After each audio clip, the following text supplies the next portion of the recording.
Yep. No, I'll have to take your order tomorrow. I've got to go and have a drink now. Bye. Hi, everyone.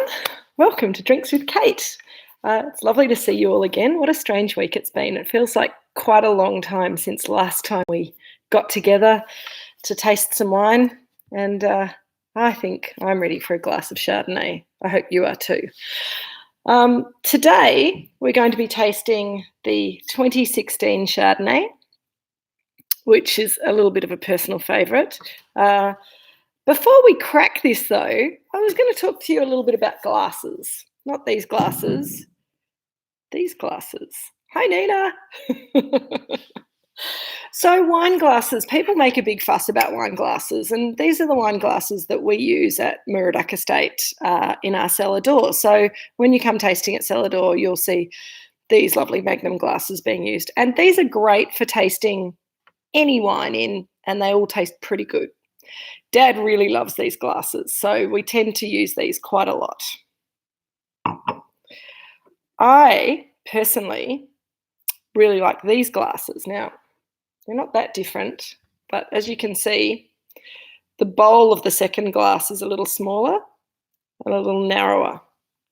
The reason I like these glasses is because I used this shaped glass when I was studying for my Master of Wine. So I had 12, actually 13 of these in case I broke one, and carried them all around the world with me for tasting wine. So I'm slightly emotionally attached to this shaped glass, and I think this works really well also for any type of grape variety. Now, you've also probably seen this shaped glass, possibly last week. This is a Pinot glass. As you can see, very different shape. And the whole point of the different shapes is that the shape of the glass directionalizes the aromas and flavors of the wine onto different places in your olfactory space, so behind your nose when you're smelling, and onto your palate, onto different parts of your palate. I quite like using a Pinot glass. Oh, hi Clarion, welcome, signing in from Bahrain. Awesome. I hope you've managed to find yourself some Chardonnay. I quite like drinking Chardonnay out of the Pinot glass as well as Pinot Noir, but today, and we might come back with this, particularly for the single vineyard Chardonnay when we have the Robinson Chardonnay in a few weeks' time, and I'll probably be tasting it out of this, but who knows? Just depends on how I'm feeling at the time. I'm coming back to my little favourite Sangiovese glass this is, so very good for Sangiovese, but also nice for Chardonnay and all kinds of things. This is what I'm drinking it out of tonight. You can drink it out of the bottle if you like. It's not quite as couth, but it gets the job done. Actually, that's not true. We're here to taste and appreciate the wine. So, here we go. Cheers, everyone. Chardonnay. Chardonnay is a grape variety that I think, and many of you have heard me say this before, so I apologise if I'm repeating myself, but Chardonnay has been a much maligned grape variety for a long time. And I have loved Chardonnay for as long as I've been drinking wine, which now is some years. And I continue to love Chardonnay, but I think, oh, hi, Jackie. Cheers. Cheers, everyone. I better have a sip before I continue on. Cheers. That's a nice way to finish the day. I hope you've put your work away now. Put your phone onto silent, put it away, get your glass of wine. Let's talk about Chardonnay. So Chardonnay has been grown in Australia quite broadly since the late 70s, early 80s, and kind of hit its peak in the mid 90s. Hi, Jeff. It was planted everywhere in Australia, and it was believed that it would make quite nice, easy drinking, full-bodied, medium-bodied white wine anywhere you grew it. And for a long time, we worshipped at the feet of Chardonnay as Australian white wine drinkers. And then all of a sudden we kind of went, particularly a lot of the Australian Chardonnays that were a bit big and a bit ripe and a bit pineapple-y and a bit oaky and a bit too buttery, we kind of went, actually, I'm a bit sick of those flavours. And at about the same time, a grape variety that we didn't know very well became incredibly available from little place across the ditch, New Zealand, Sauvignon Blanc. And Sauvignon Blanc offered the opposite of what Chardonnay, Australian Chardonnay, was offering at the time. It was quite high in acid. It was crisp. It had very different fruit flavours. It was kind of passion fruit and tomato bush and a little bit of citrus fruit. And it was very tight and fine and crunchy compared to these big, fat, buttery Chardonnays. And people just went and stopped drinking Chardonnay and started drinking lots of Sauvignon Blanc. Not all of us, mind you, because I'm not a huge fan of Sauvignon Blanc as a grape variety. Doesn't really suit my taste. Doesn't mean there's anything wrong with it. I just don't really enjoy drinking most of it very much. But what it did for Chardonnay was it made all the Chardonnay producers think really hard about whether they should be growing Chardonnay where they were and how they wanted to make their Chardonnay and how they wanted Chardonnay to taste. And one of the things, oh, hi, Antonia and Corinne, lovely to see you. So one of the things that we discovered was that Chardonnay actually does a lot better and makes much more interesting wine. And a lot of people kind of already knew that beforehand. Makes much more interesting wine when it's grown in a cool climate and when it's picked a little bit earlier than we were picking it in the late 80s, early 90s. So what we're looking for, and one of the things that makes Chardonnay from the Mornington Peninsula really delicious, hi Daniel, one of the things that we think makes Chardonnay from the Mornington Peninsula really delicious is because we're a cool climate, because we're a maritime climate, we have water on three sides of us. That water is very cold even in summertime, and it cools down the air and moistens the air a little bit and slows down our ripening process. So we get lovely ripe flavours developing in the wine without them being overripe, without them getting jammy because of too much hot sunshine and not enough moisture in the soil. And we retain beautiful natural acidity. So what we're getting here, and 2016 Chardonnay from Moorooduc Estate is a really good example of this. What we're getting here is Chardonnay that has some beautiful citrus fruit characters, a little bit of lemon, sometimes some grapefruit, often pink grapefruit when it's looking really delicious. Sometimes a little bit of mandarin, but that's in slightly more exotic. I see that more in Chardonnays from Western Australia, from Margaret River, and sometimes in Chablis, but not so much in Chardonnay from Moorooduc and from the Mornington Peninsula. But we also get white stone fruit characters, nectarines, peaches, but the white ones, not the yellow ones. So that really lovely kind of, I don't know if you've ever had the joy of picking a white nectarine or a white peach perfectly ripe off the tree. If you have, you know exactly what I'm talking about. If you haven't, just think about a nectarine and think about it being 100% better than it's ever been from the supermarket or from the fruit shop, and that'll pretty much cover it. Then so those are the fruit aromas, and then the way we make Chardonnay is that we ferment it in an oak barrel, or lots of oak barrels actually. Some of them are new, about 20% of them are new, so we get a little bit of spice, a little bit of sandalwoody kind of character from the oak, and we use wild yeast ferments. And so the wild yeast ferments, you lose a little bit of primary fruit, but you gain secondary complexity and texture. So the wine has lovely slippery texture to it. It's got lovely mouthfeel, and it's got some savoury, sort of biscuity, cheesy, nutty characters that come from the winemaking. Nina's asked a question, should we drink this chilled or at room temperature? Now, I think that in Australia we have a tendency to drink our white wine too cold and our red wine too warm. So I would say on a lovely day like today where the sun's out but it's not too hot, I would drink this wine slightly chilled, so maybe half an hour in the fridge or 5 or 10 minutes in an ice bucket. And when I do an ice bucket, I'll do half ice, half water, plunge it in. That's the best way to chill down white wine. Then you can control the temperature by putting it in, taking it out. Works really well. Or you can drink it at room temperature if you like. I think if you serve it too cold, then you lose all the beautiful aromas and you lose all the textural characters on the palate. So I've talked about how it smells. I've talked a little bit about texture, but how does it taste? Let's taste it again and check.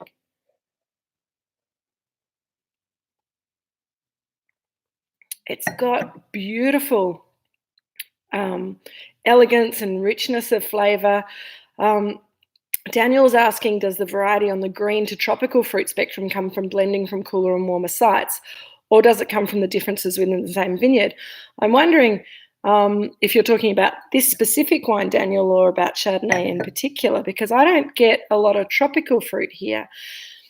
Chardonnay does, though, develop those characters depending on how warm the site is. So this Moorooduc Estate Chardonnay has fruit from 2 different sites, from the McIntyre vineyard and from some older vines that we planted back in 1983, and some other vines that are about 8 years younger, and also from the Robinson vineyard, which tends to give us slightly finer, more elegant, more green fruit, citrus fruit. So we're getting some of that green citrus fruit coming from the Robinson vineyard. We're getting that nice acid line coming from the Robinson vineyard. And then we're getting that richer, rounder, spicier, more savoury flavours from the McIntyre vineyard. And you get, as I say, that sort of white stone fruit, a little bit of green pineapple sometimes in a riper year. And that's coming through in this 2016, because 2016 was actually quite a warm year for us down here. It followed 15, which was the last cool year that we had before this year. And a lot of people might be surprised to hear that 2020 is regarded by us as a cool year, because all the news that's been on about the drought and the bushfires that we had in December and January make people think that we've had the most incredibly hot summer. And a lot of Australia did, but down here on the peninsula, it was cool. And in 15, it was cool. But 16, which is the one that we're drinking tonight, came from quite a warm vintage. So a bit plusher, a little bit more richness of flavour, a little bit more depth and a bit more forward character in the wine compared to those cooler years where the flavours are tighter and the acid's finer as well. So I hope that answers your question, Daniel. I think this wine is in a really beautiful place at the moment. We're really lucky that we're selling 2016 Chardonnay at the moment. We're nearly finished with this vintage, and we'll be moving on to the 17 soon. So we'll be able to come back and taste the 17 again in a couple of months' time, hopefully. Also, I think that right now, with that little bit of bottle age that it's got, it's just kind of softened and mellowed, but it's still looking young and beautiful. This is a wine that is really food friendly, and we've had a couple of questions about food for tonight. I popped in my email to people earlier today about some snacks. If anybody is wanting to have some snacks with the tasting going on into the future, I'll always pop a little snack suggestion when I send out an email to the mailing list with a link to this. But tonight, I think this wine will go beautifully with a braised chicken dish. You probably don't want to have tomatoes in there. Maybe a bit of cream, maybe a bit of stock, maybe some potatoes, some leeks, some vegetables, that kind of thing. Would work really well with a white vegetable roast. You know, if you get some potatoes and some cauliflower and some onion, and toss some oil and salt and pepper through it and roast that in the oven, that'll be delicious. Silver has asked me if it goes well with cheese, and I actually much prefer to drink white wine with cheese than red wine, and that's another one of those myths that I would like to dispel during these Tasting with Kate sessions. Chardonnay is particularly good, particularly when it's got a little bit of age on it. It's particularly good with Gruyere, or those sort of caramelized hard cheeses. And Jeff has just told me that he's having it with Gruyere right now, and that is a fantastic food and wine match. It also works really well with soft cheeses, particularly if you're struggling to get really good cheese at the moment. You're going down to the supermarket and the selection's not great. If you buy yourself one of those little Australian brie or camemberts in the little pots, then you can bake those. It's really easy, just a 180-degree oven. If the cheese is in a non-plastic pot, then you can bake it in the pot, or you can put it into a baking dish. Either cut the top off completely, or just put a big cross through the rind.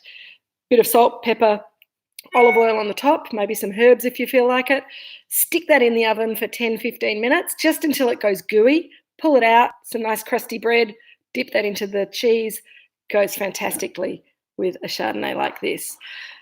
Michelle wanted to know how this is going to age, and I actually think this is going to age very, very nicely for quite some time. It's going to age slowly, because it's under screw cap and it's quite a tight, fine wine. You might be able to hear Polly in the background. She's getting a bit grumpy because I'm talking too much and not taking her for a WALK. But I'll answer this question and then we're going to finish up. I'm going to leave you guys to it after that. With a little bit more age, the fruit character is going to soften, and the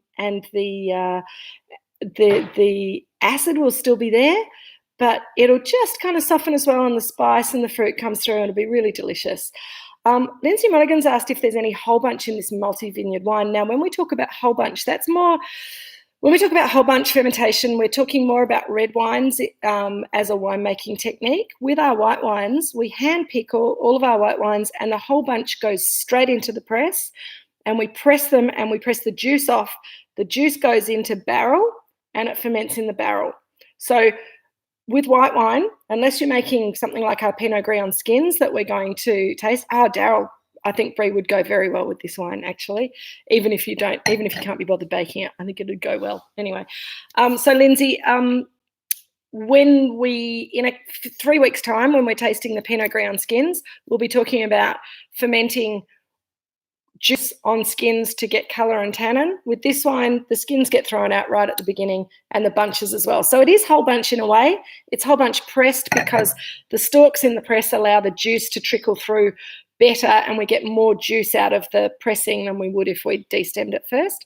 And we also get cleaner fruit characters. We get purer fruit because we're keeping those bunches whole when we're pressing them. So yeah, whole bunch, people talk about whole bunch more when they're talking about red wine, but it's certainly very relevant as far as getting the juice off the skins here in the most effective way. I think I've probably talked for long enough. I've talked for nearly over 15 minutes now. It's been really lovely chatting to you guys, though. I hope you're enjoying your Chardonnay. And if you're not having a 2016 Moorooduc Estate Chardonnay with me right now, I hope you're enjoying whatever it is that you're drinking. Cheers to Thursday night. I hope you've had a very successful week. I hope that you have a lovely Easter. And we probably should have talked about wines to drink with chocolate. I can say quite categorically that Chardonnay does not go with chocolate at all. So I would say drink your Chardonnay, eat your chocolate, but keep them separate. Maybe have a little Pinot Jimenez or a little brandy with your chocolate if you want something alcoholic. Or I like to keep my chocolate pure and keep my wine for drinking without the chocolate. Thank you very much, everyone. Enjoy your white wine. Enjoy your white wine with cheese. Absolutely. It is such a great way to enjoy cheese and wine. Any other questions, please send them across to us at me@moorooducestate.com.au. Michelle, I'm so glad you're enjoying the Chardonnay. I'm loving the Chardonnay too. Thank you, Jackie. Thank you, everyone. It's been lovely having a drink with you this Thursday night. Have a lovely Easter, and I will see you again next Thursday to drink some Robinson Estate Pinot Noir 2017, I think.